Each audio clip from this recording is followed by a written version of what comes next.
Assalamualaikum warahmatullahi wabarakatuh.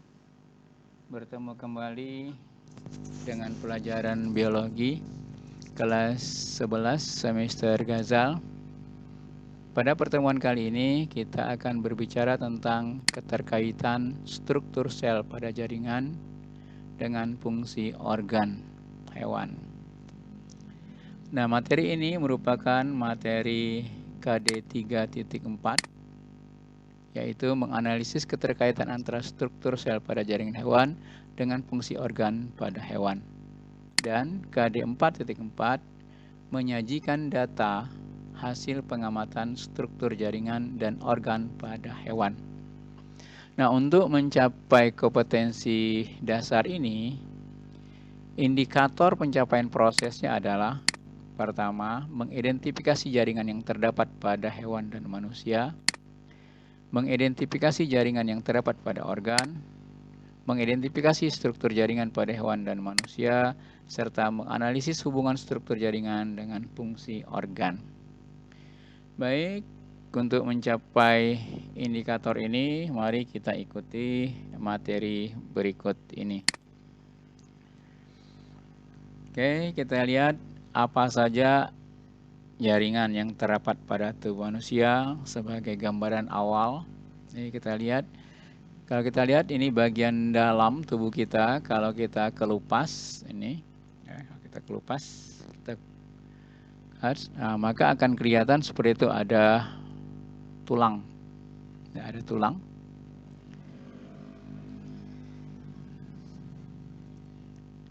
Nah, kalau kita lihat, nah ini ada otot juga, ya.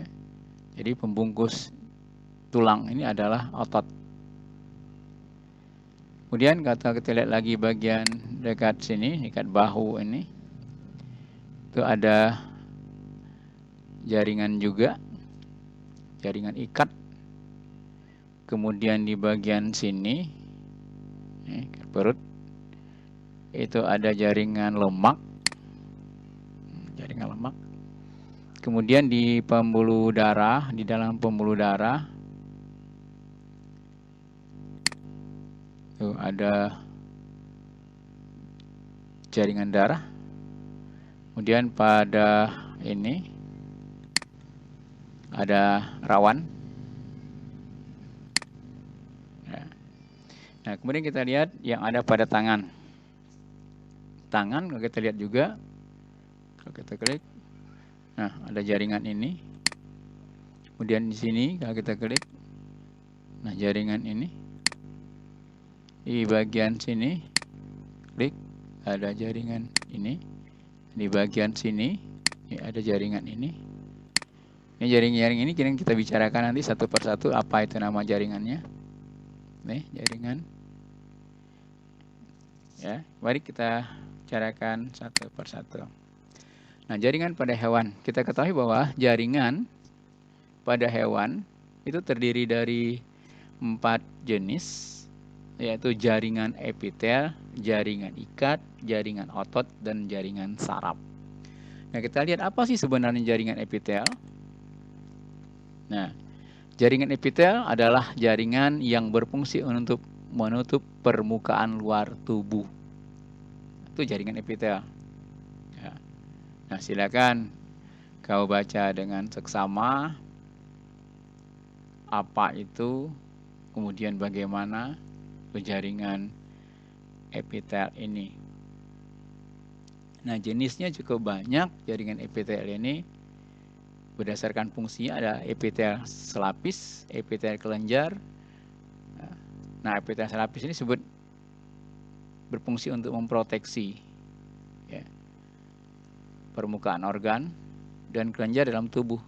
Nah, contoh epitelnya adalah epitel terdapat pada kulit yang membentuk epidermis. Nah, kita lihat nanti jaringan epitelnya apa saja. Nah, di samping jaringan epitel, kita punya juga jaringan ikat.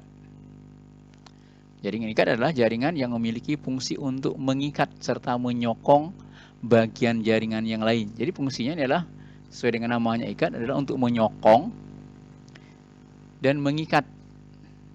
Ya, menyokong atau mengikat, itu jaringan ikat. Kemudian jaringan yang ketiga, kelompok jaringan ketiga adalah jaringan otot. Jaringan otot adalah sebuah jaringan dalam tubuh manusia dan hewan yang berfungsi sebagai alat gerak aktif. Ya, yang ini fungsinya adalah untuk menggerakkan tulang. Jadi kita lihat bagaimana itu jaringan otot. Kemudian yang keempat, kelompok yang keempat adalah jaringan saraf. Saraf adalah komponen jaringan utama dari sistem saraf. Nah, kita lihat nanti bagaimana sistem sarafnya. Silakan sambil dibaca isinya. Ya, tentang saraf ini. Silakan sambil dibaca. Nah, di situ kita perhatikan bahwa ternyata jaringan ini terdiri dari neuron atau sel saraf yang menerima dan mengirim impuls. Ya, jadi untuk menerima dan mengirim impuls, itu fungsi jaringan ini. Nah, kemudian sering juga dikenal dengan neuroglia, ya, atau disebut juga dengan glia.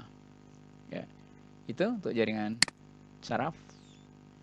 Kita bicarakan satu demi satu. Jaringan epitel. Nah, jaringan epitel ini adalah jaringan yang melapisi permukaan tubuh dan membatasi rongga tubuh. Ya. Jadi kalau ada rongga-rongga dalam tubuh, maka pasti dibatasi oleh jaringan epitel. Kemudian juga untuk menutup atau melapisi permukaan tubuh. Nah, jaringan epitel ini itu dapat dibedakan menjadi 3 untuk yang melapisi, yaitu jaringan epitelium, jaringan mesotelium, dan jaringan endotelium. Jadi bagian epitel yang berfungsi untuk melapisi itu ada 3 jenis. Epitelium itu di permukaan luar. Nah, permukaan luar itu namanya epitelium. Sementara yang dalam rongga itu namanya mesotelium. Di dalam, artinya di tengah-tengah itu letaknya, makanya disebut dengan meso. Kemudian di bagian di organ tubuh, jadi jaringan epitel yang ada di dalam organ tubuh atau pada organ tubuh itu disebut dengan endotelium. Jadi ada 3 jaringan epitel, ya, yaitu melapisi luar disebut dengan epitelium, melapisi rongga tubuh disebut dengan mesotelium, dan melapisi organ tubuh disebut dengan endotelium. Nah, jaringan epitel, kalau kita lihat, cukup banyak jaringan epitel. Ada jaringan epitel gepeng selapis, kubus selapis, silindris selapis, pipih berlapis, kubus berlapis, silindris berlapis, dan kolumnar pseudostratis. Dan terakhir adalah epitel transisional. Nah, tugas kamu silakan cari data jaringan-jaringan ini, ya. Cari data sebagai tugas yang pertama, cari data tentang jaringan-jaringan ini. Ya, jaringan epitel selapis, gepeng selapis itu letaknya di mana, bentuknya bagaimana. Ya, silakan kamu cari gambarnya, kemudian fungsinya untuk apa, letaknya di mana. Jadi ada 3. Ya, untuk semua itu masing-masing ada 3. Bentuknya bagaimana, letaknya di mana, kemudian fungsinya untuk apa. Ya, silakan. Ya, epitel gepeng selapis, epitel kubus selapis, epitel silindris selapis, epitel pipi berlapis, epitel kubus berlapis, epitel silindris berlapis, dan epitel kolumnar serta epitel transisional. Silakan dicari informasinya. Nanti dikumpulkan di tugas. Nah, kemudian kita lanjutkan. Jaringan epitel itu fungsinya adalah untuk melindungi jaringan di bawahnya. Kemudian juga berfungsi untuk mengangkut zat-zat antar jaringan atau rongga yang dibatasinya. Nah, ingat tadi ada jaringan epitel yang melapisi rongga. Kemudian berfungsi sebagai saluran pencernaan. Jaringan epitelnya dapat mengeluarkan enzim. Jadi jaringan epitel ini ada 3 fungsinya, diantaranya adalah untuk melindungi jaringan di bawahnya dari kerusakan, mengangkut zat, dan untuk menghasilkan enzim. Ya, itu 3 fungsi jaringan epitel. ya, fungsi utamanya. Nah, tadi kan ada banyak jaringan epitel. Nah, silakan fungsi-fungsi yang lainnya dieksplor. Baik, berikutnya ini tadi macam-macam jaringan epitel. Nah, secara struktural dari sekian banyak tadi, secara struktural hanya ada 3 jaringan epitel itu, yaitu epitel pipi, epitel silindris, dan epitel kubus. Jadi ada 3, pipi, silindris, dan kubus. Nah, di sini tidak bedaan, pipi nukleus bulat di tengah. Jadi inti selnya adalah bulat, letaknya di tengah, bentuknya pipi. Sedangkan silindris bentuknya seperti batang, strukturnya seperti batang, nukleusnya bulat di dasar sel intinya. Kemudian epitel kubus bentuknya seperti kubus, nukleusnya bulat, besar, dan letaknya di tengah. Nah, itu inti selnya, itu jaringan epitel. Nah, jaringan yang kedua, jaringan penyusun tubuh hewan dan manusia adalah jaringan ikat. Jaringan ikat. Nah, jaringan ikat ini paling banyak terdapat di dalam tubuh kita.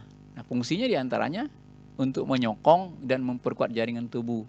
Kemudian sebagai pelindung, kemudian untuk penyimpan energi, dan untuk sirkulasi. Nah, jaringan ikat ini terdiri dari 2 bagian atau 2 komponen. Ada matrik, ada selnya. Ada matrik dan ada sel penyusunnya.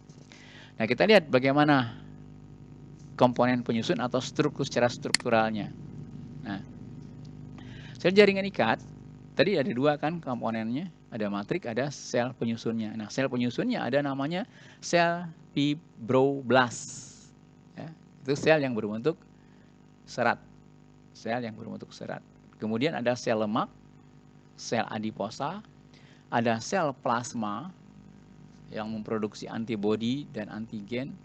Kemudian ada makrofag yang membentuk, yang bentuknya berubah-ubah, bersifat fagositosis. Ada sel tiang atau muscle cell. Jadi jaringan ikat ini ya, disusun oleh sel-sel fibroblast, sel lemak, sel plasma, sel makrofag, dan sel tiang. Nah, sel tiang atau muscle cell itu berfungsi untuk memproduksi heparin dan histamin. Nah, apa itu heparin, apa itu histamin? Nanti kita akan bicara di semester depan lebih jelasnya. Nah, itu dari segi sel penyusunnya. Kemudian berikutnya, ya, matriknya sendiri. Kita ingat tadi bahwa jaringan ikat ada matrik dan ada sel penyusunnya. Nah, matriknya sendiri itu adalah terdiri dari serat dan bahan dasar. Jadi matrik itu sebenarnya adalah ruang yang terdapat di antara sel-selnya. Jadi jaringan ikat itu tadi ada matrik, ada sel-sel penyusunnya. Nah, di antara sel-sel penyusunnya inilah yang disebut dengan matrik. Nah, matriknya ini terdiri dari serat dan bahan dasar. Nah, seratnya sendiri ya, ada berupa kolagen, ada berupa elastin, ada berupa retikuler. Kita lihat kolagen. Nah, ini kolagen. Kolagen sifatnya sama dengan serat kolagen, kuat, kurang lentur, tetapi daya renggang tinggi. Ukurannya lebih tipis, tersusun dari kolagen dikelilingi oleh glikoprotein, berperan untuk mengikat jaringan ikat, dan terdapat pada hati, limpa, dan kelenjar limpa. Ya, jadi matrik yang terdapat pada hati, limpa, dan kelenjar limpa itu adalah berupa kolagen. Ingat tadi kolagen. Kemudian di samping kolagen ada elastin. Nah, elastin itu warnanya putih, sifatnya kuat, kurang lentur tetapi daya renggang tinggi, tersusun dari protein kolagen, terdapat pada tendon, tulang, dan kulit. Ya, jadi pada tendon nih, di tendon ini salah satunya yang terbuat dari elastin. Kenapa disebut elastin? Pasti kamu sudah tahu, bersifat elastis. Ya, tapi kurang lentur. Ya, tapi kurang lentur, walaupun disebut dengan elastin. Kemudian berikutnya adalah retikular. Nah, retikular ciri khasnya warnanya kuning. Kalau elastin tadi adalah warnanya putih. Nah, dia lebih lentur. Nah, tersusun dari protein, terdapat pada pembuluh darah, ligmen, tulang, dan rawan. Ya. Jadi terdapat pada pembuluh darah, makanya pembuluh darah bisa ngembang. Kemudian terdapat pada ligamen, kemudian pada tulang rawan, pada laring. Nah, itu untuk matriks. Ya, jadi matriks tadi ada dua, ada serat, ada bahan dasar. Nah, seratnya itu ada 3 seratnya, kolagen, elastin, dan retikular. Kemudian bagaimana bahan dasarnya? Nah, ini bahan dasar dari matriks. Ada asam nukleopolisakarida, asam hyaluronat, dan seterusnya. Nah, itu bahan-bahan dasar penyusunnya. Ya, itu bahan-bahan penyusunnya. Nah, biasanya berupa larutan yang homogen. Ya, larutan homogen tapi setengah cair. Nah, di kimia kan kamu sudah tahu apa itu larutan yang homogen. Ya, larutan homogen. Itu bahan dasar untuk matriks. Ingat, matriks ini tadi adalah terdapat pada jaringan ikat. Nah, jaringan ikat terdiri dari 6 jenis. Ada jaringan ikat longgar, jaringan ikat padat, jaringan ikat lemak, jaringan rawan, jaringan tulang, jaringan darah, dan jaringan limfe. Nah, tugas berikutnya silakan kamu cari contoh, fungsi, dan letak jaringan ikat ini. Ya. Fungsi, letak, dan bentuknya. Ya, bagaimana jaringan ikat ini? Silakan kamu cari dari 7 ini. Kemudian jaringan yang ketiga adalah jaringan adipose atau jaringan lemak. Nah, jaringan lemak ini terdurun dari sel-sel lemak yang membentuk serat atau matriks. Jadi hampir sama dengan jaringan ikat tadi, itu jaringan lemak. Ya, khusus untuk menimbun atau menyimpan lemak. Nah, jaringan lemak berfungsi untuk bantalan, persendian, kemudian untuk mengatur suhu badan. Nah, berarti kalau kita lihat keterkaitan tadi, keterkaitan antara jaringan dengan organ penyusunnya sudah kelihatan dari sini salah satunya. Ya, ini bisa kamu simpulkan sendiri. Nah, jaringan ini terdapat pada seluruh bagian tubuh di bawah kulit, sekitar persendian, di sekitar organ-organ dalam itu letak untuk jaringan lemak. Yang keempat adalah jaringan rawan. Jaringan rawan. Nah, ada rawan hialin, ada elastis, ada fibrolas. Itu berdasarkan bahan penyusunnya. Nah, dia tersusun dari sel-sel rawan atau kondriosit.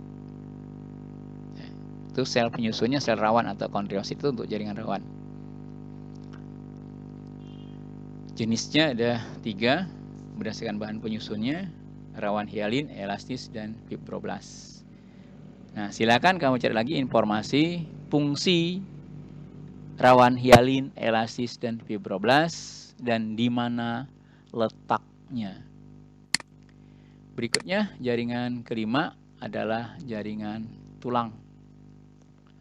Jadi ada rawan. Nah, Bapak ingatkan sekali lagi, yang selama ini kita sering salah menyebutkannya, ada jaringan tulang keras, ada jaringan tulang rawan. Nah, mulai sekarang istilahnya itu adalah istilah yang salah. Jadi jaringan itu jaringan rawan dan jaringan tulang. Tidak ada tulang rawan, tidak ada tulang keras. Ya, ingatkan lagi. Jadi jaringan tulang dan jaringan rawan itu yang benarnya. Nah, jaringan rawan tadi disusun oleh sel-sel kondriosit. Sedangkan jaringan tulang disusun oleh sel-sel osteosit. Nah, ini bentuknya. Nah, kita balik lagi ke rawan tadi. Nah, ini rawan. Ya.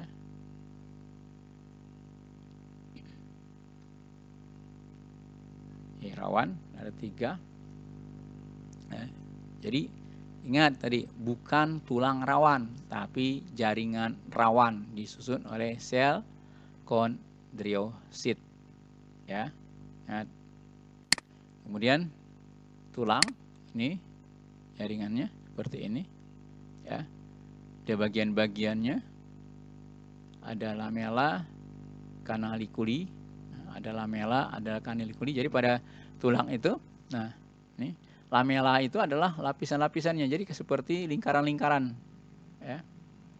Nah, canaliculi itu adalah ruang antar ini, ya. Nih jaringan tulang. Nah, tadi ada penyusunnya, ada sel osteosit. Ini bentuknya seperti ini. Jadi osteosit dibentuk oleh osteoblast. Nah, nanti kini akan kita bicarakan lebih lanjut pada waktu kita berbicara tentang alat gerak. Nah, bagaimana tulang itu, ya. Kemudian senyawa penyusunnya CaCl2, CaPO4, MgCl2, BaCl2, dan BaSO4 itu bahan penyusun tulang. Nah, ini bagian-bagiannya. Ada lamel, ada lacuna, ada canaliculi, ada saluran Happers. Nah, silakan kamu cari apa fungsi lamela, lacuna, canaliculi, dan saluran Happers. Nah, di gambar ini tadi sudah kelihatan nih. Ini lamela. Lamela itu apa? Canaliculi, kemudian lacuna, dan saluran Happers. Saluran Happers. Silakan kamu cari, ya, sebagai tugas berikutnya. Baik, kita lanjutkan. Jaringan yang keenam adalah jaringan darah. Jaringan darah itu terdiri dari eritrosit, leukosit, trombosit, dan plasma darah. Jaringan ini adalah berfungsi untuk membawa sari-sari makanan, oksigen, hormon, dan sisa-sisa metabolisme ke jaringan darah. Berikutnya, jaringan getah bening. Tersusun dari serat retikuler dan sel-sel limfosit serta makrofag.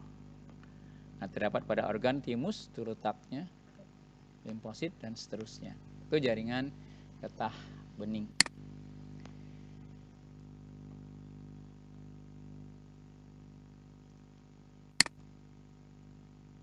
Ingat, ini adalah merupakan jaringan apa tadi ini? Kelompok jaringan apa? Kelompok jaringan yang kedua, yaitu jaringan ikat. Ya. Berikutnya, kelompok yang ketiga adalah jaringan otot. Nah, otot ada ada tiga, otot polos, otot rangka, dan otot jantung. Ya. Silakan kamu cari informasinya. Apa beda otot polos, otot rangka, otot jantung berdasarkan bentuk, letak inti, dan gerakannya. Jadi ada tiga, ya, di otot polos. Ya. Otot polos, otot rangka, otot jantung. Letaknya di mana, ya, bentuknya bagaimana, kemudian letak intinya bagaimana, kemudian gerakannya bagaimana. Baik, kita lanjut ke jaringan keempat, yaitu jaringan saraf. Nah, jaringan saraf ada dua, saraf sensoris, saraf motoris. Sebenarnya ada tiga, yaitu saraf penghubung. Ya, ada tiga, saraf sensoris, saraf motoris, dan saraf penghubung. Atau sering juga disebut antar neuron. Nah, itu saraf penghubung. Nanti akan kita bicarakan lebih lanjut. Saraf ini adalah di sistem koordinasi. Bagaimana dia bekerjanya, ya. Nah, sekarang cukup bentuk-bentuknya saja. Ya, silakan kamu cari bentuk saraf sensoris itu bagaimana, bentuk saraf motoris itu bagaimana, dan bentuk saraf penghubung itu bagaimana, atau antar neuron itu bagaimana. Nah, ini satu gambarnya. Ya. Ini satu gambar. Ini saraf sensoris, saraf motoris, dan saraf penghubung. Baik, kita lanjut. Ini masih saraf, ya. Nah, Kemudian kita lanjutkan ke organ. Masih ingat, organ itu adalah kumpulan jaringan-jaringan yang bekerja sama untuk melakukan satu proses. Nah, organ pada hewan, ini salah satu organ pada hewan termasuk manusia. Ya. Ini kalau melihat, ini ada hati, ada lambung, ada usus halus, dan ada usus besar. Nah, tadi dikatakan bahwa organ adalah kumpulan jaringan-jaringan yang bekerja sama untuk melakukan fungsi tertentu. Nah, kita lihat, kita ambil salah satu contohnya adalah lambung. Ya. Ini lambung. Nah, lambung kan kita potong seperti ini. Ini lambung. Nah, kalau kita lihat lebih dalam lagi, ternyata di dalam lambung itu seperti ini potongannya tadi. Kalau kita sayat, lambung itu kan seperti ini. Nah, kalau kita amati lebih dalam lagi, ternyata di dalam ini ada jaringan ini, itu jaringan epitel, ada jaringan ikat, ini jaringan ikat, ada jaringan otot, dan ada jaringan saraf. Ini sarafnya. Nah, itu untuk organ. Jadi organ-organ pada manusia diantaranya adalah ada lambung, usus, ya, paru-paru, ginjal, hati, itu adalah organ-organnya. Nah, organ-organ ini akan bekerja sama atau bergabung membentuk sistem organ. Nah, ini sistem organ yang ada pada kita. Ada organ rangka, organ otot, organ pencernaan, organ pernapasan, sirkulasi, organ saraf, organ reproduksi, organ endokrin, dan organ ekskresi. Ada 9 organ pada kita. Silakan kamu identifikasi organ-organ ini fungsinya untuk apa.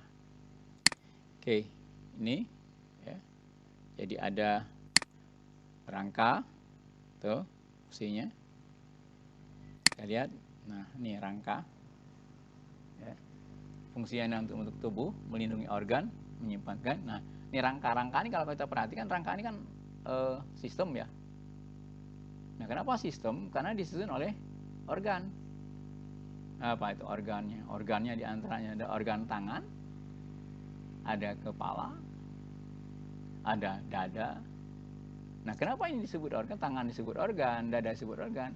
Karena tangan ini disusun oleh kumpulan jaringan. Ingat, pada tangan itu ada jaringan tulang, ada otot. Ya. Makanya dikatakan organ. Ini organ-organ ini bergabung membentuk sistem, namanya sistem rangka. Nah, fungsinya tadi adalah untuk memberi bentuk tubuh, melindungi organ yang lunak di dalamnya, menyimpan cadangan mineral, tempat pembentukan sel darah, dan tempat melekatnya otot. Kita lanjut ke sistem organ yang kedua adalah otot. Nah, ini otot. Jadi tubuh kita itu bagian luarnya dari tulang itu akan diselimuti oleh otot. Ya, diselimuti oleh otot. Ya, ingat tadi otot sebagai alat gerak. Ya, itu yang kedua. Kemudian yang ketiga, pencernaan. Nah, nih sistem pencernaan kita dari mulai mulut, lambung, dan usus tadi. Ya. Kemudian yang keempat, sistem yang keempat adalah sistem pernapasan. Nah, ini dari mulai hidung, kerongkongan, kemudian paru-paru. Nah, kita akan bicarakan lebih lanjut fungsi dalamnya adalah di sistem pernapasan nanti. Yang kelima adalah sistem sirkulasi, sistem peredaran. Nah, ini disusun oleh pembuluh-pembuluh darah. Ya, ada pembuluh darah. Di mana pembuluh darah ini fungsinya untuk mengalirkan darah yang dipompakan oleh jantung. Jadi dalam sirkulasi, sistem sirkulasi itu ada jantung, ada pembuluh darah. Kemudian yang keenam adalah sistem saraf. Nah, ini sistem saraf. Sistem saraf ada sistem saraf pusat, ada sistem saraf tepi. Lebih lanjut nanti akan kita bicarakan di sistem koordinasi di semester depan. Yang ketujuh adalah sistem reproduksi. Sistem reproduksi pada manusia. Ya. Kemudian sistem endokrin. Ya. Sistem endokrin. Tuh, sistem endokrin. Yaitu sistem hormon. Nah. Terakhir 9 adalah sistem ekskresi. Nah, nih. Ekskresi diantaranya ada ginjal, ada kulit, ada hati. Nah, itu akan kita bicarakan lebih lanjut nanti di ekskresi.